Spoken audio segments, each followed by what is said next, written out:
Hey super friends, my name is Neil and welcome to this episode 107 of the Get Your Comic Con podcast. We're here fortnightly-ish to bring you a slice of film, TV and pop culture goodness from our studio direct to your audio-visual device.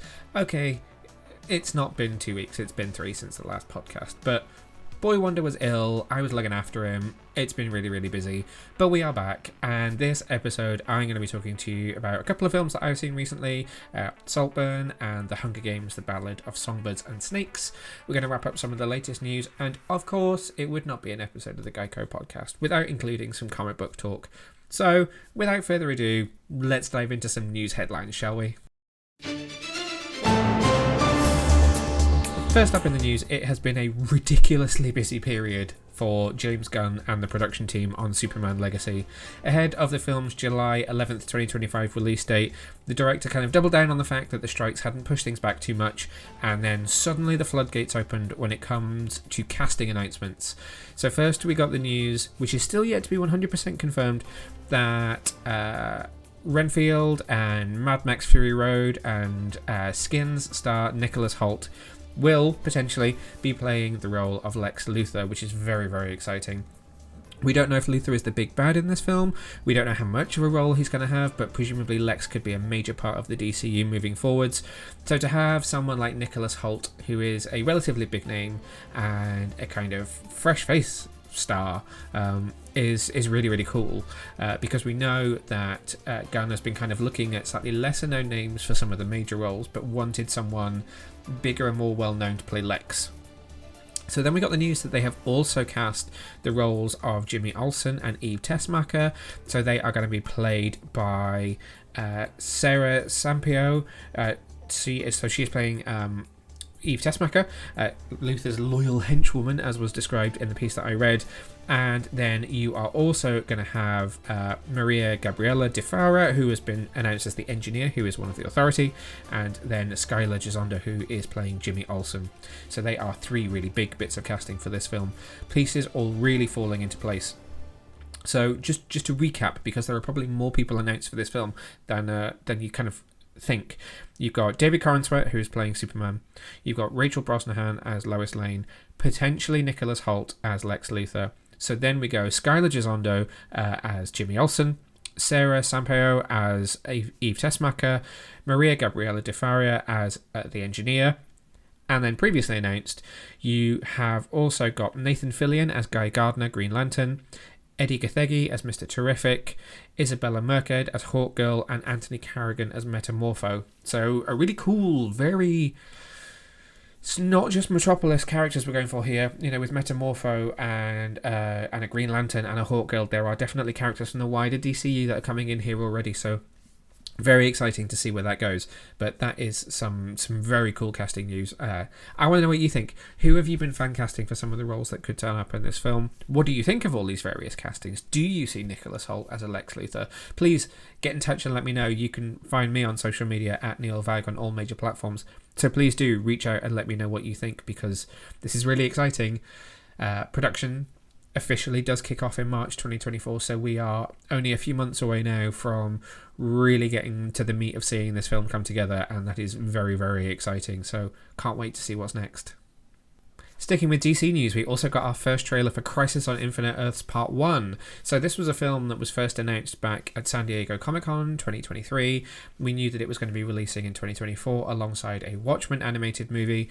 Plenty of rumours about whether this would be a multi-part film, which have now been confirmed, as this brand new trailer, which you can watch over on our website, confirms that Crisis, at the very least, we don't know about Watchmen yet, but Crisis will release in 3 parts across 2024. We don't know release dates yet. We don't even have a cast list yet, but it's pretty safe to say that we'll have Matt Bomer back as Barry Allen the Flash. Got a cat really wanting to get in the way of our filming today. So we have Matt Bomer as Barry Allen the Flash. We're going to have Jensen Ackles as his version of Bruce Wayne Batman. Darren Criss as Clark Kent Superman, and of course Stana Katic as Diana Prince Wonder Woman, who are all returning from their roles in the kind of what's been dubbed by fans as the Tomorrowverse series of films. Could we have characters back from the kind of New 52 era movies? Could we have some flashbacks to characters from, say, Superman the animated series, Batman the animated series, if Kevin Conroy had perhaps recorded some dialogue before he sadly passed away around a year ago? Could be that he had recorded some dialogue. I don't know. I have no insider information on this. This is all just me spitballing ideas.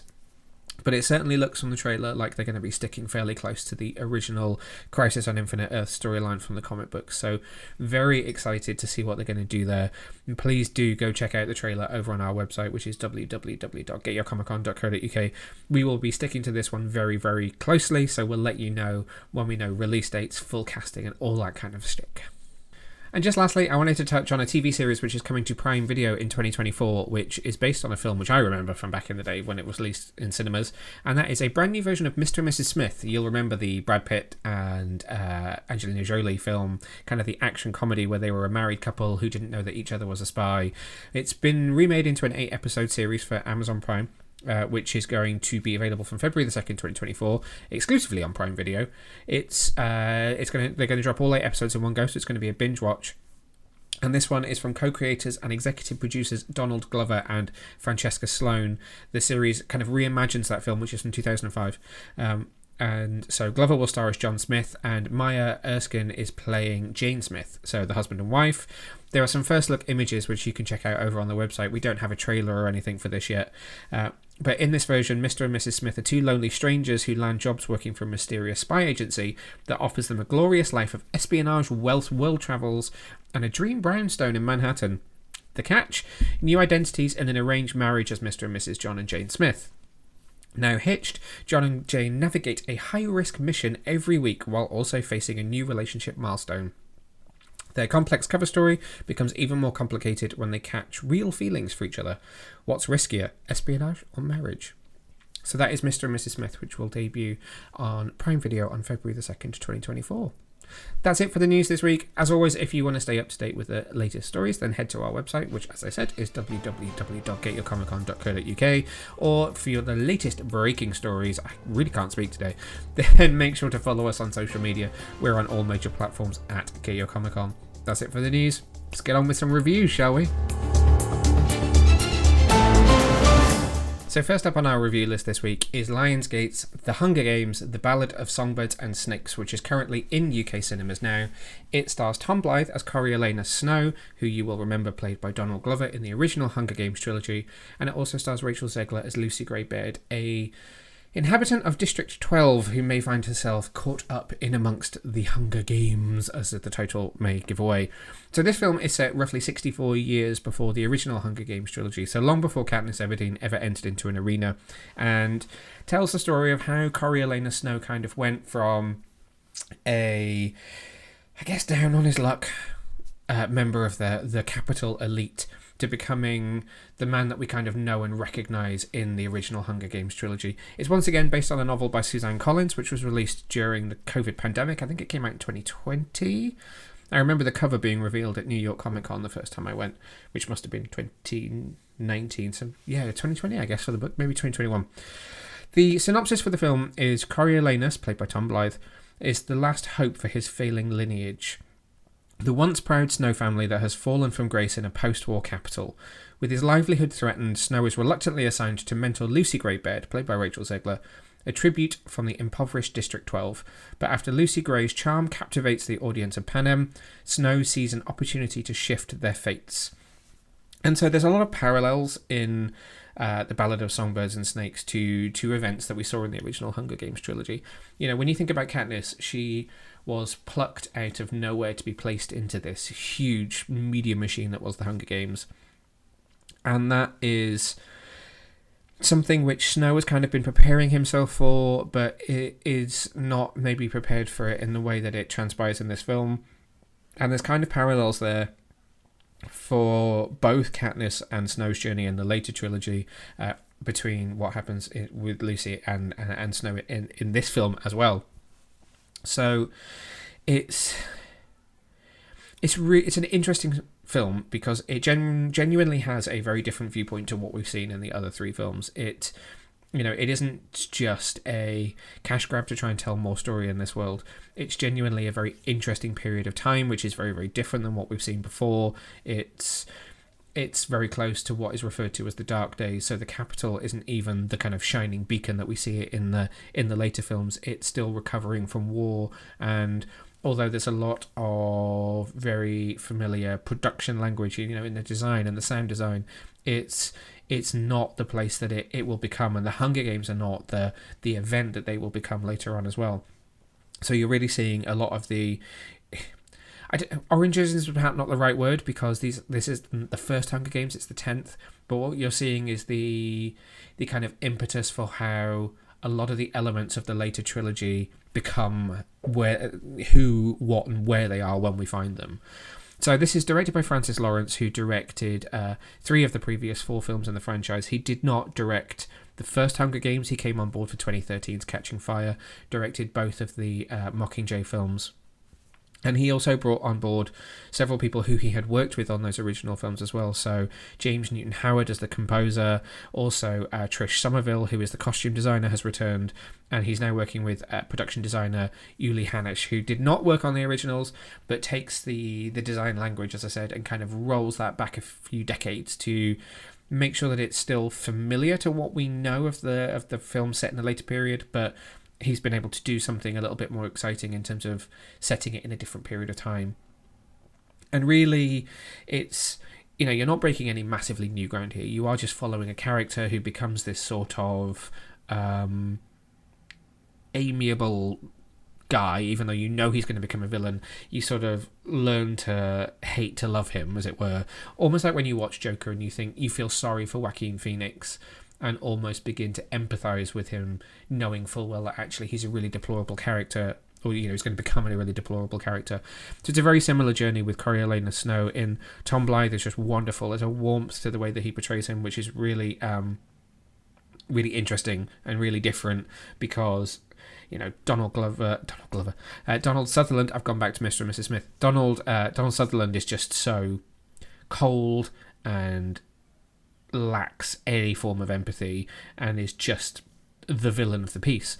So it's interesting to see that actually he came from very humble beginnings, because his family had been ruined by the war, and how really through very similar feelings to Katniss of sort of selfishness, and I feel like that's a slight on Katniss, but when she was called into the games, she simply wanted to survive.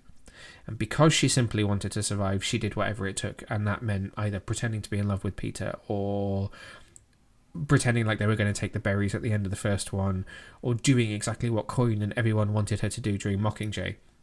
So here it's Coriolanus that has to go through that. He will do whatever it takes in order to get himself back into a position of power.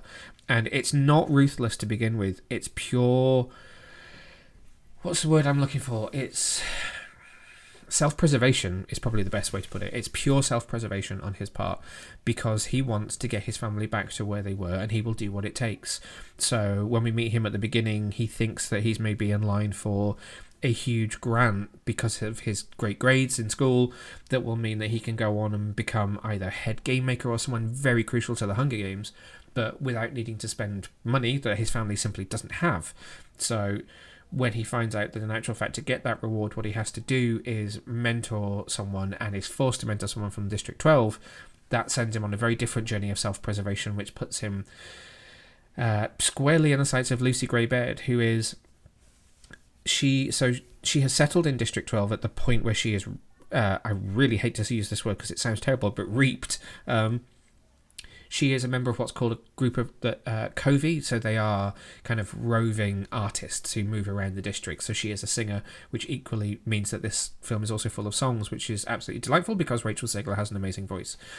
But just to kind of dial that back a second, the two of them, him protecting her and him using her talent, which clearly captures the kind of zeitgeist of the capital, is just a different and oddly somewhat selfish way for him to be showing self-preservation, which I realise probably doesn't make as much sense as I say it as it does in my head, but essentially him helping her helps him to get where he wants to be.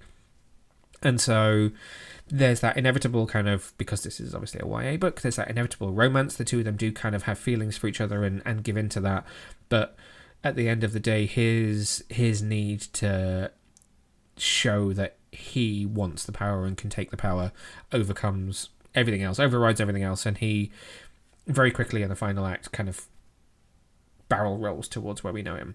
So it's a little bit fast for my liking. I would have liked... So this film is 2 hours and 37 minutes. And a lot of time is dedicated to the Hunger Games and their relationship and establishing who both Coriolanus and Lucy are when we first meet them and how they are with each other. Less time is spent on his descent towards his inevitable kind of end game. Destiny is the word I'm looking for. So the film could use a little bit more of that. I think to help make the third act and his actions in the third act make a little bit more sense, it needed a little bit more development of his character and that descent towards destiny, as it were, because it feels like he goes from where he is sent out to the districts to become just a kind of peacekeeper to where suddenly he's doing some quite duplicitous things to friends and loved ones in order to get himself back to the capital. So whilst everything that I watched I enjoyed, I just needed a little bit more when it came to the final kind of product. Rachel Zegler, however, is absolutely amazing, and I would happily watch much more of Lucy Greybaird's story. I really want to know what happens to her after the end of this. I would love to know how she came to be in District 12 when the reaping ceremony happens, because clearly she's roved around and spent some time all over Panem, and there's definitely lots of story there, as well as further story that you could tell about the kind of dark days, which you glimpse very briefly, and obviously plenty more around the Hunger Games, because really where we end in this film, they still aren't the kind of multimedia juggernaut that they are when you reach the original Hunger Games movie. So there's a lot more story to tell, but this is a very interesting and very crucial part of it, which is very exciting to watch at the same time. I think I've probably said enough about that one. So that's all I want to say about it. If you want to read my full review, it is up on the website now. I said the Hunger Games franchise is revitalised by a trip 64 years into the past. Whilst the arc of its main characters feels a little rushed, The Ballad of Songbirds and Snakes is a dystopian tour de force. Blythe and Zegler are incredible as a leading duo. I gave this film 4 stars out of 5, so I highly, highly recommend it. It is in cinemas in the UK and globally now, so please do go check it out if you haven't already. And if you have, then let me know what you think of it. So I've already told you once, but I will tell you again. You can find me on all social media platforms at Neil Vag. So please get in touch and let me know what you thought of The Hunger Games, The Ballad of Songbirds and Snakes when you go see it. If not, go watch it, because you've got no excuse not to. For the first of this episode's comic book reviews, I want to talk to you about a brand new Batman series, because, we don't talk about Batman enough on this podcast.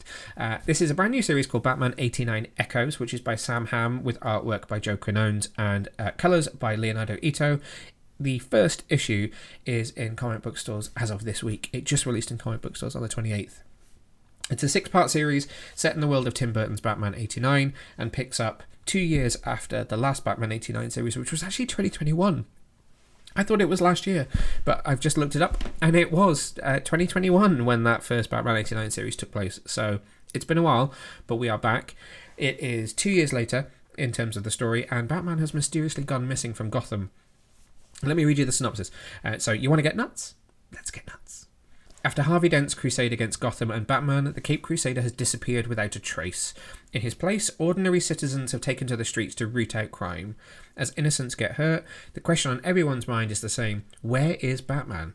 Sam Hamm, screenwriter of the Batman 89 movie, and Joe Quinones reunite for another tale in Gotham. So I've read issue 1 so far. I haven't read anything more, so no spoilers here. I'm going to keep it light, but issue 1 is a really, really cool new opening gambit in a story set in the kind of Tim Burton Batman 89 world. They laid out all of their kind of supporting cast in the first chapter. So in the last series, we met Barbara Gordon, we met Bullock, we met some of those key players in Gotham that we hadn't seen in the original movies, but they've been established now, and so there's a supporting world around Michael Keaton's Batman, which now means that this comic can kind of function and hit the ground running a little bit more this time around. So we very much enter this world through Barbara Gordon in this version. It starts out with a crime. You think you've seen Batman. You quickly learn that there are members of the public who are acting as Batman to try and root crime out, as it says in the synopsis. But inevitably, when someone, like me, who is not a vigilante, decides to put on a costume and go out to save the day, the bodies start mounting up. And so Barbara Gordon is kind of our viewpoint into this world at this point, where she wants to know what on earth is happening. Where is Batman? What is he doing? Why has he disappeared? Why has it been 2 years since anyone has seen him? And yet she also has to keep one eye on Bullock and the rest of the GCPD, because they're kind of aware that she seems to know more than she's letting on. So, spoilers just quickly for those who may not have read the last chapter, but it did end with Barbara finding out that Bruce Wayne is Batman, and the only reason that she didn't turn him in was because she learnt from her now sadly deceased dad, Commissioner Gordon, that they had been working together and that they had quite a strong working relationship. So she gives Bruce a break based on the fact that there was such a close connection with her father.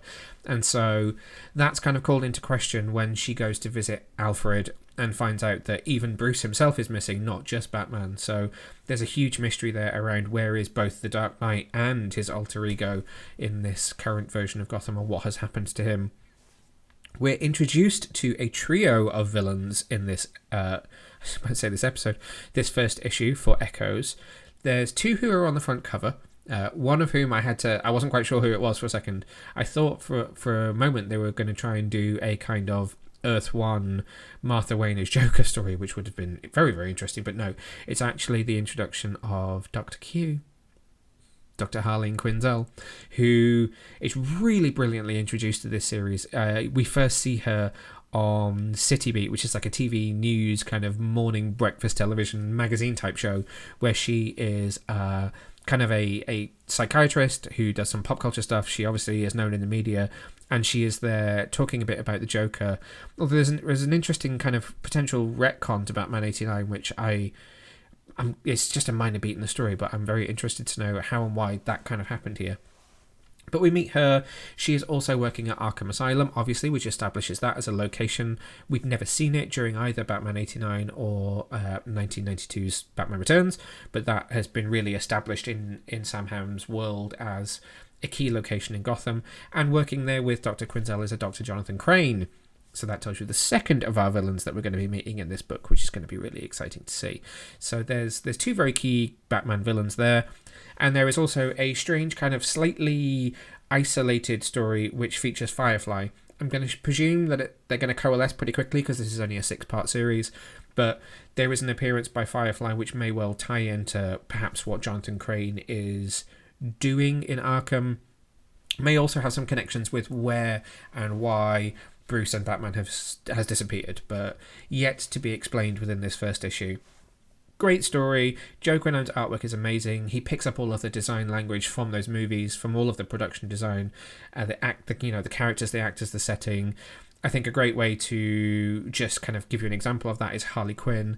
She almost looks like Michelle Pfeiffer in Batman Returns. I don't know why I keep wanting to say 1992's Batman Returns. She has the 80s hair, the 80s fashion. It just looks really cool. It just takes you straight into that world that Tim Burton created. And it's almost effortless in kind of moving from film to page, which is very, very cool. It doesn't feel like an attempt at recreating it. It just is that world further continuing to exist, which is very, very cool. So it's a 6-issue series, issue 1 available now in comic book stores and on digital platforms, and that's called Batman 89 Echoes, so please do go and pick that one up. Next up is a film which I actually haven't written a review for on the website. I wanted to keep it exclusive to this podcast because it's really difficult to articulate my thoughts on it because it's just that crazy. And that film is Saltburn, the brand new release from Emerald Fennell, writer-director of the absolutely breathtaking Promising Young Woman that came out of nowhere and took us all by surprise a couple of years ago, starring Carey Mulligan. It's so difficult to really talk to you about this film without spoiling certain things, but I'm going to be very, very careful in what I say. I'm probably going to keep this one quite brief as well, because again, similar to Promising Young Woman, Saltburn is a film that you need to experience. I don't think any form of kind of reading a review or watching a trailer really prepares you for the experience that you get. And again, that's so similar to Promising Young Woman. What Emerald Fennell does is she just creates these really rich textures, this really rich world that these characters exist in.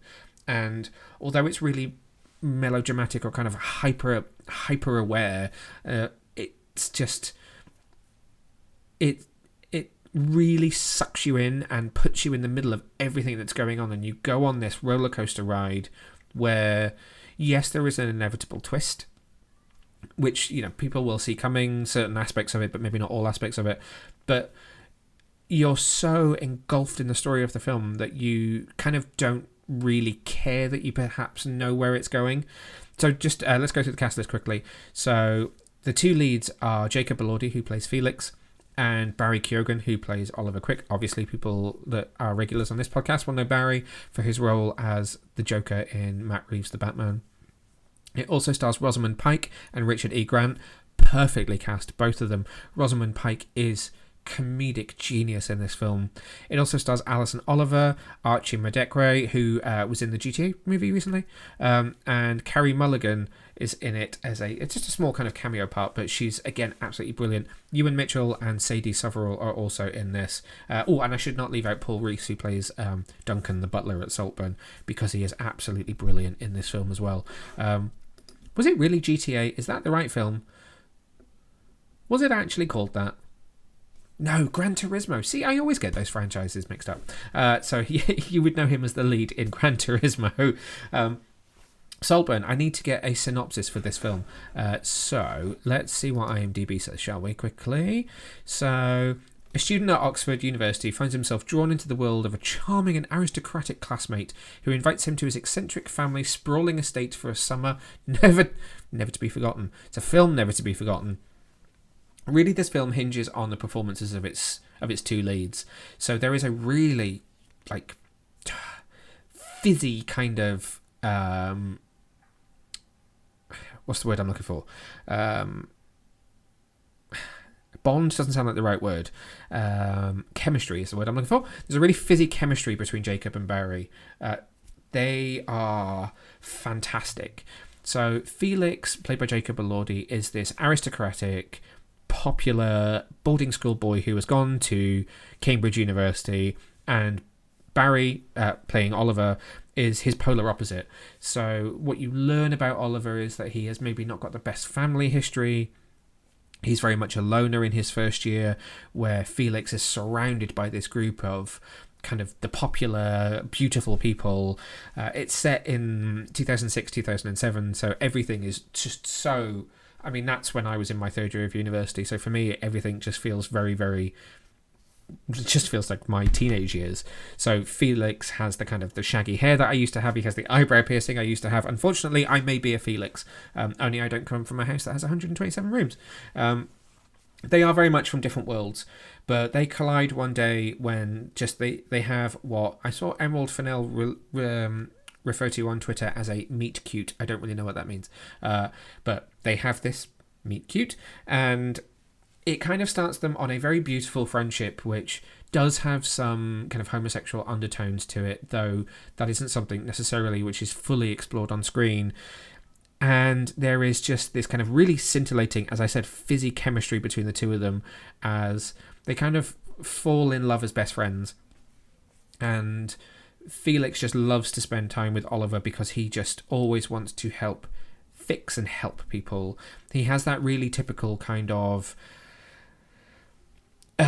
upper class self-awareness that he knows he comes from this background but is also not aware of what that means, and so he just naturally wants to help those who he sees as having less than he does, and so he's almost trying to fix Oliver in a way, and Oliver just desperately wants a friend and seems to fall haplessly in love with Felix. And that means that he gets invited back to Felix's house, which is Saltburn in the title, and he spends a summer there, and that includes Felix's cousin Farley, played by Archie, and various members of his family, including his mum and dad, played by Rosamund and Richard E. Grant. And basically, this is where I have to get really careful with what I say, because I don't want to spoil it for anybody that hasn't seen it, although I don't know why you're watching this if you haven't, because please do go watch it. But essentially, there is a kind of descent into... Madness is the wrong word, but there is a descent towards something far more terrifying and unnerving, which really makes Saltburn a kind of visceral, guttural, class horror thriller. And by class, I mean the divide between the kind of working class and the upper class. So there is very much a comment on the classism of British society, and it's just so typically Emerald Fennell at the same time. And Barry is deserving of any awards recognition that he might get for this film, but he is incredible. Every moment that he is on screen, he absolutely demands attention. It's unbelievable. And huge props to Jacob Elordi as well. Firstly for the British accent, which is absolutely outstanding, but he just knows exactly how to counterbalance the way that Barry is.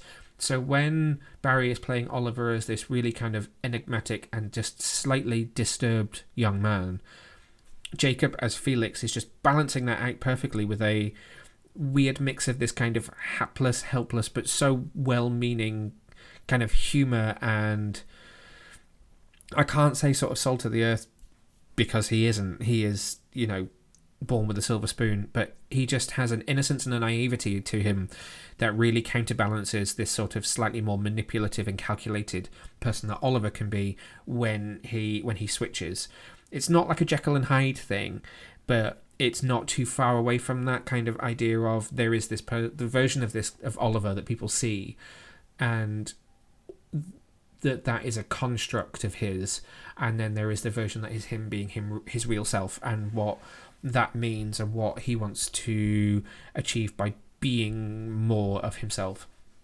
And that leads you through some really interesting twists and turns throughout the story, right up to an end point, which is one of the most kind of, I don't want to say baffling because it's an amazing moment. It's one of the most left field moments I think you'll see in any film this year, and you will never listen to Murder on the Dance Floor by Sophie Ellis-Bextor the same way ever again.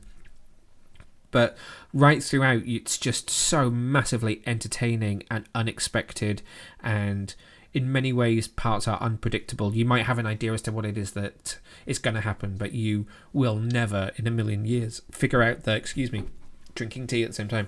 You will never figure out the context and the events by which things will happen, which is what makes it such a strong and satisfying payoff when you reach the conclusion. And that really is all I can say about Saltburn. I would give this kind of a 4.5 stars out of 5, because it's one of my films of the year, as was Promising Young Woman, to be fair. They're just these kind of really fresh, unpredictable films that come out of nowhere to really surprise you and really grip and entertain, which is great. So please, please, please, if you have not seen it, go out and see it while it's still in cinemas. It will come to Prime Video in the very near future. I don't think there's a release date yet, but it's currently doing a select theatrical run so that it can be it can qualify for an award season, which it absolutely deserves, as did Promising Young Woman. I didn't even talk about Carey Mulligan's character, who is like a Helena Bonham Carter kind of figure. Just brilliant. Every piece of set design, every piece of costume design, every piece of casting, everything in this film is placed for a reason, and that kind of meticulous detail I really have to praise, because it is wonderful, wonderful filmmaking. Even if it is not necessarily the type of film that you would normally go out and watch, it's so worth it. So please, please, please do. So that is Saltburn in UK cinemas now. Last up, I'm going to talk to you about a comic book, which is a franchise tie-in, but it is not a DC comic book. This is an IDW comic book. This is Star Trek, which released issue number 14 last week. It's written by Colin Kelly and Jackson Lansing, who you will know I interviewed on this podcast at San Diego Comic-Con for their work on Batman Beyond.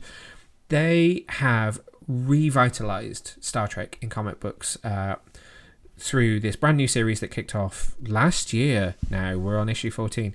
So it kicked off last year at IDW. They have told a story which is set in a different version of Star Trek's kind of future to Picard, but it is a similar sort of time period. So this is kind of picking up where the TV shows left off in the 90s and telling a different type of story for what happens in that future. They've done a huge event which is called Day of Blood, which happened over the summer, which crossed over with a second Star Trek series which is running called Star Trek Defiant. This is not a scenario where you kind of need to be reading both Star Trek books to know everything that's going on, though you do for the crossover. They are both very standalone in terms of their stories, and so following Day of Blood, we're now in a brand new arc called A Savage World of Glass and Bone, which is the latest story which is playing out in just normal Star Trek, and this is the second part of that. So the synopsis for this is Captain Sisko and the crew of the USS Theseus team up with Starfleet operative King Snake, aka Harry Kim from Star Trek Voyager, to stop the war-loving Tzenkethi from launching their fleet across the quadrant. Unfortunately for Starfleet, however, the Tzenkethi leader has a surprise guest of his own who will stop at nothing to thwart Starfleet's plans. Meanwhile, when the crew is greeted by continuous and frightening earthquakes, Dr. Crusher realises there is more going on to the planet than they may be able to survive. So it's written by Colin Kelly and Jackson Lansing. Artwork is by Marcus Toe with colours by Lee Lockridge and letters by Clayton Cowles. You can pick up the first 14 issues now, but that's the creative team for this issue, which is issue 14. I gave this one 4 stars in my review over on our website, and I said, if the Day of Blood event cemented that Star Trek was here to stay, then A Savage World of Glass and Bone is the perfect way to build on those foundations. Fast-paced storytelling and a shock ending and even more character returns. What more could a Trek fan ask for? And that's why I just wanted to talk about it quickly before we wrap up on this week's episode, because what they are doing is a really brilliant way of contextualizing Star Trek for a contemporary audience. It has some of the action-adventure sensibilities of the J.J. Abrams movies, which are obviously more bang than they were character, although obviously they never ignored character. But this, what Colin and Jackson are doing, really still sticks with the character sensibilities of those 90s Star Trek shows. They really have the core of each of those characters who they've brought back for this kept the way they were when we last saw them on TV.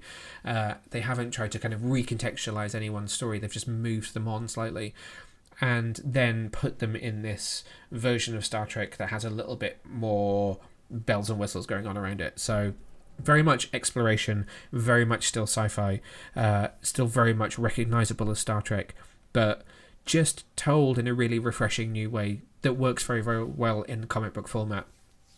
And this story has been really interesting. I don't quite know where it's going yet. This is one of those things that I really can't predict, which is also very nice for me as a reader to not be able to predict exactly what's going to happen. Because when you think that there's 900 odd episodes of Star Trek out there in the world, sometimes it's difficult for those of us who know it so intimately to be able to sort of go into a new story without having either really heavy preconceived notions as to where it's going or actually just being able to guess the plot. And that's very much not what's happening. We get to see Harry Kim in this issue. We find out what's been going on because he has been looking after B'Elanna Torres and Tom Paris's daughter. So why on earth is he now in the middle of a war zone with a child? And that brings in another character that I won't spoil here from the Voyager era. And it's just this really wonderful love letter to that era of Star Trek and what it means to its fans to see what it could have been like if they had had more connective tissue between each of those shows. So, there are Next Generation characters, there are Voyager characters, there are Deep Space Nine characters, there are Lower Decks characters that have shown up in this world. This is really Star Trek Legacy, which we all want to see on TV, but this is their version of what Star Trek Legacy would look like in a comic book form, and it's really exciting. So that's all I wanted to say about it, because I don't want to ruin any of the mystique around this brand new arc, but please do go check it out. So this new arc, which is called A Savage World of Glass and Bone, kicked off last month in Star Trek issue 13 and continues in issue 14, which dropped in comic book stores last week. You can pick those up anywhere where all good comic books are sold and on digital platforms now, so please do. And again, as always, get in touch, let me know what you think. And if you have any recommendations for comic books that I could cover on this podcast, then please do reach out and let me know, because I am always interested to hear about things that I may not have picked up that you are reading and that you are absolutely loving. And that is it for episode 107 of the Geico podcast. We'll be back in a couple of weeks when James will be joining me once again, because we want to talk to you about a film that we went to see just very recently as I'm recording this, which was Godzilla -1, which is the brand new Toho Japanese Godzilla film, which you've heard us talk about this before. I've talked about various trailers. James and I talked about this on the last episode as well. It's the kind of World War II, post-World War II set Godzilla movie, which is absolutely tearing up cinemas around the world, and we have now seen it. We both loved it and can't wait to talk about it. So he's going to be coming back on to help me co-host and to talk about that. We will have plenty of other things that will have happened in that time as well. We may have seen Wonka. Ooh, who else knows what else might be coming very, very soon. But exciting times are ahead as we head into the holiday season. So until next time, please do stay safe, stay well, and I will see you very, very soon. Bye.